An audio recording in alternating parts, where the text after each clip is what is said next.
Hello guys, तो आपका स्वागत है Arduino zero to hero course के लेक्चर नंबर 57 में।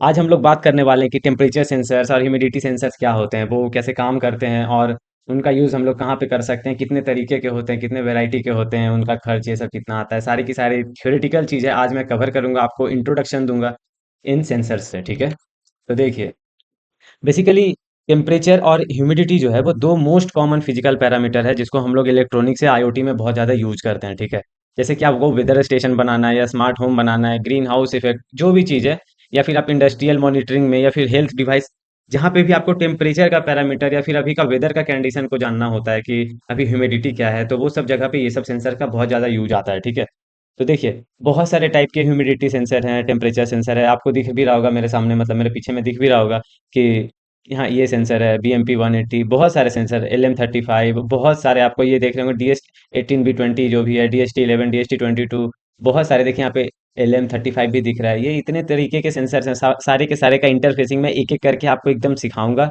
आसानी से, कोई दिक्कत आपको नहीं आएगी। ठीक है, तो देखिए, टेम्परेचर सेंसर्स दो तरीके के होते हैं बेसिकली, एक एनालॉग टेम्परेचर सेंसर, एक होता है डिजिटल टेम्परेचर सेंसर। ठीक है, एनालॉग टेम्परेचर सेंसर जैसे कि LM35 हो गया, ये ट्रांजिस्टर के जैसा होता है। देखिए, ये वाला जो है ट्रांजिस्टर जैसा एग्जैक्टली है। ठीक है, इसमें क्या होता है कि एनालॉग वोल्टेज को वो भेजता है, मतलब बेसिकली होता क्या है कि मान लीजिए 1 डिग्री, आपने 1 डिग्री सेल्सियस अगर आप हीट करोगे, तो ये मतलब मान लीजिए 0.5 मिली एम्पियर करेंट ऐसा बढ़ जाएगा। तो जितना ज़्यादा मिली एम्पियर करंट बढ़ा आपका, उसके अकॉर्डिंग आपको पता चल जाएगा कि इसका टेम्परेचर कितना है। तो इस तरीके से ये काम करता है। ठीक है, और इसमें क्या होता है कि ये जस्ट आपको करंट दे रहा है, जैसे कि इतना वैल्यू आ रहा है, जैसे अभी कंडीशन है मान लीजिए कि 50 मिली एम्पियर करंट, तो आपको कैलकुलेट करना पड़ेगा, इसमें खुद से वो कन्वर्टर नहीं है, तो आपको इसके लिए एक कन्वर्टर चाहिए होगा, EDC, analogue to digital converter, ताकि इसका जो लॉजिक लेवल है, जो आपका अभी का वोल्टेज आ रहा है, उसको आप कन्वर्ट कीजिए 0 1 में, उसके अकॉर्डिंग आप डाटा चेंज करेंगे, वो धीरे धीरे मैं बताऊंगा। ठीक है, ADC मतलब एनालॉग टू डिजिटल कन्वर्टर, जो ये सब वैल्यूज एनालॉग में आ रहे हैं, इनको डिजिटल में कन्वर्ट करना पड़ेगा, ये हमें एक्सटर्नली लगाना पड़ता है। ठीक है, और ये वोल्टेज होता है प्रोपोर्शनल टू टेम्परेचर होता है, जैसा मैंने बताया कि जितना ज़्यादा टेम्परेचर बढ़ेगा, वोल्टेज भी उतना ज़्यादा ऊपर नीचे होता है। ठीक है, अब देखिए, अब दूसरी आती है डिजिटल टेम्परेचर सेंसर, जैसे कि ये DS18B20 जो है, ये वाला। ठीक है, एक सेकेंड, हाँ, ये वाला जो है DS18B20 जो है, इसमें डायरेक्टली ये डिजिटल टेम्परेचर है, इसको आप डायरेक्टली यूज कर सकते हैं और जो भी वैल्यूज हैं आप निकाल सकते हैं। ठीक है, ये डायरेक्टली आपको आउटपुट दे देता है, वो 1 वायर प्रोटोकॉल से, उसमें 3 वायर्स होते हैं, आपने देखा होगा भी, ऐसे ऐसे करके हैं, उसमें से 3 वायर्स आते हैं। ठीक है, एक रेड होता है, एक ब्लैक होता है, एक ग्रीन होता है, तो ये या फिर येलो होता है, इससे डाटा आता है, और ये वाले को प्लस और माइनस जोड़ देंगे तो पूरा का पूरा ये काम हो जाता है। ठीक है, ये बहुत ज़्यादा एक्यूरेट और अच्छा भी होता है। ठीक है,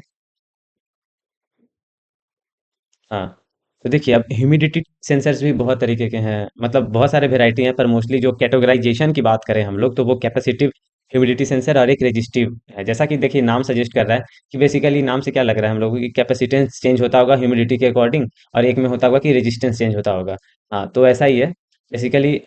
कैपेसिटिव ह्यूमिडिटी जो सेंसर होता है, इसमें कैपेसिटेंस चेंज हो जाता है आपका अगर मॉइस्चर चेंज होता है तो। ठीक है, और ये बहुत ज़्यादा कॉमनली यूज्ड होता है, बहुत ज़्यादा सस्ता भी होता है, जैसे कि DHT11 और DHT22 है, आपको ये हर जगह आप यूट्यूब पे सर्च करोगे कि ह्यूमिडिटी सेंसर का प्रोजेक्ट है कुछ भी, तो आपको यही सब चीज़ें मिलेंगी, DHT11, DHT22, और उसमें भी ज़्यादा ये DHT11 ही आपको मोस्टली मिलेगा। ठीक है, और रेजिस्टिव ह्यूमिडिटी सेंसर की अगर आप बात करो, तो रेजिस्टेंस इसमें क्या होता है, चेंज हो जाता है जैसे कि आपका ह्यूमिडिटी चेंज होता है। ठीक है, ये थोड़ा सा कम एक्यूरेट होता है, लेकिन सस्ता भी होता है। इसका एक दो सेंसर अगर मुझे मिलेगा तो मैं आपको परचेज करके फिर इसका एक अलग से लेक्चर बना दूंगा। ठीक है, अभी तो मैंने लेक्चर का सीरीज डिजाइन कर लिया है कि कैसे कैसे पढ़ाऊंगा।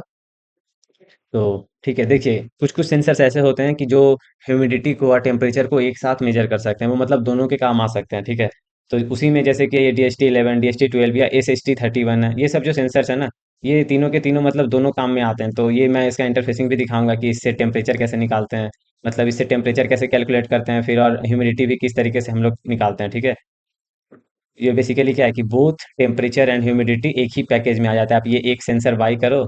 ठीक है, और इसी से आपका सारा का सारा काम आ जाएगा, टेम्परेचर भी और आपका ह्यूमिडिटी भी। ठीक है, ये डिजिटल आउटपुट देता है, जो इंटरफेस करना ऑर्डिनो से बहुत आसान होता है, क्योंकि डायरेक्टली हम लोग जो भी लॉजिक या कोड की बात करते हैं वो 0 1 पे चलता है, और ये डायरेक्टली 0 1 ही आउटपुट देता है, तो ये बहुत ज़्यादा इंटरफेस करना भी बहुत आसान होता है हम लोगों को। ठीक है, तो चलिए आगे बढ़ते हैं। देखिए, अब डिफरेंस की बात करता हूँ मैं, बहुत सारे सेंसर्स मैंने आपको बताया कि टेम्परेचर सेंसर ये सब होते हैं, तो कुछ कैटेगराइजेशन है, कुछ मैं बता दूं तो सही रहेगा। LM35 जो ट्रांजिस्टर टाइप वाला था, ये सिर्फ टेम्परेचर को मेजर करने के काम आता है। ठीक है, ये एनालॉग वोल्टेज में वैल्यूज को देता है। जैसे कि आपका टेम्परेचर बढ़ेगा तो वो वोल्टेज समझिए थोड़ा सा बढ़ जाएगा, थोड़ा सा कम जाएगा। पिछले टाइम में मतलब जैसे मैं पहले दो तीन स्लाइड पहले जो बता रहा था उसमें मैंने बोल दिया था कि 0.5 एम्पियर मिली एम्पियर बढ़ रहा है, वो करंट का वो जो भी हो। लेकिन आप ये समझिए कि सिंपली आपका लॉजिक लेवल बढ़ता है कि वोल्टेज बढ़ते जाता है, उसके अकॉर्डिंग आप मैप करते हो कि ये कितना टेम्परेचर है, ठीक है। उसके अकॉर्डिंग ये काम करता है। मतलब ये आउटपुट में एनालॉग वोल्टेज देता है। इसका एक्यूरेसी ऐसा है कि 0.5 डिग्री सेल्सियस तक का ये एक्यूरेसी दे सकता है, ठीक है। या आप बेसिक कोई प्रोजेक्ट बना रहे हो उसमें आप इसका यूज कर सकते हो, कोई दिक्कत आपको नहीं आएगी, ठीक है। अब बात करते हैं हम लोग DHT11 सेंसर की। DHT11 क्या है कि टेम्परेचर ह्यूमिडिटी दोनों देता है, ठीक है। और ये डायरेक्टली आउटपुट जो देता है वो डिजिटल सिग्नल देता है, ठीक है। तो डायरेक्टली इंटरफेस करना भी बहुत आसान हो जाता है, या कोई भी हॉबी IoT का चीज़ अगर आप यूज करो उसमें ये बहुत अच्छे से काम करता है। इसका एक्यूरेसी की बात करें तो ये थोड़ा सा कम एक्यूरेट है, आपको दिख भी रहा होगा कि ये 0.5 डिग्री सेल्सियस तक का ये एक्यूरेसी दे रहा था, लेकिन ये 2 डिग्री सेल्सियस का ऊपर नीचे हो सकता है, ठीक है। जैसे अगर आपका 36 डिग्री सेल्सियस है एक्चुअल में, तो ये रीडिंग 34 से लेकर के 38 तक दे सकता है, क्योंकि ये +-2 डिग्री सेल्सियस तक का आप ऊपर नीचे हो सकता है, ठीक है। और सेम बात है, ये RH फैक्टर जो भी है हमारा ह्यूमिडिटी का 5% ऊपर नीचे कर सकता है ह्यूमिडिटी में, ठीक है। फिर देखिए DHT22 जो सेंसर है हमारा, इसमें भी वही है कि ये टेम्परेचर ह्यूमिडिटी दोनों को कैलकुलेट कर देगा, ये डिजिटल सिग्नल देता है, क्योंकि सेम दोनों भाई भाई हैं। बट उसी का ये अपग्रेडेड वर्जन है, क्योंकि इसमें एक्यूरेसी बहुत ज़्यादा अचीव कर गई है और ये इसके बराबर आ गई है, ठीक है। और इसमें भी है देखिए आप, ये ह्यूमिडिटी का भी एक्यूरेसी को बहुत ज़्यादा इंप्रूव किया गया, ये 2% पे आ गया, ठीक है। फिर हमारा जो एक दूसरा सेंसर था, DS18B20 जो था, इसमें बेसिकली सिर्फ टेम्परेचर को आप मेजर कर सकते हो, ठीक है। इसमें एक वायर से डायरेक्टली आपका डाटा आ जाता है, ठीक है। वन वायर प्रोटोकॉल से आप डायरेक्टली इसको यूज कर सकते हो। इसका एक्यूरेसी भी एकदम ऐसा ही है, बेस्ट है, 0.5 डिग्री सेल्सियस तक। और जहाँ पे भी आपको प्रिसीजन, जहाँ पे एकदम एक्यूरेसी चाहिए कि टेम्परेचर थोड़ा भी ऊपर नीचे होने से दिक्कत हो जाएगी, जैसे वेंटिलेटर या वो सब चीज़ों में, तो वैसे प्रिसीजन वाले प्रोजेक्ट्स में आप लोग ये वाले सेंसर्स को यूज कर सकते हो। DHT22 का ऐसे ही प्रोफेशनल IoT में यूज कर सकते हो, और DHT11 का हॉबी IoT में, जैसा मैंने बताया।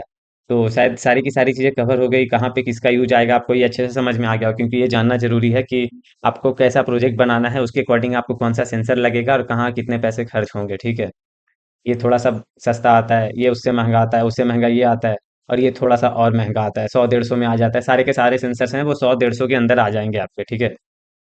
तो देखिए एप्लीकेशन की अगर मैं बात करूं तो जहाँ पे वेदर को आपको मॉनिटर करना है, वेदर मॉनिटरिंग स्टेशन, ये सब कुछ भी बनाना है कि अभी का टेम्परेचर क्या है एनवायरनमेंट का, या फिर ह्यूमिडिटी क्या है, तो वहाँ पे आप इसका यूज कर सकते हैं इन सब सेंसर्स का।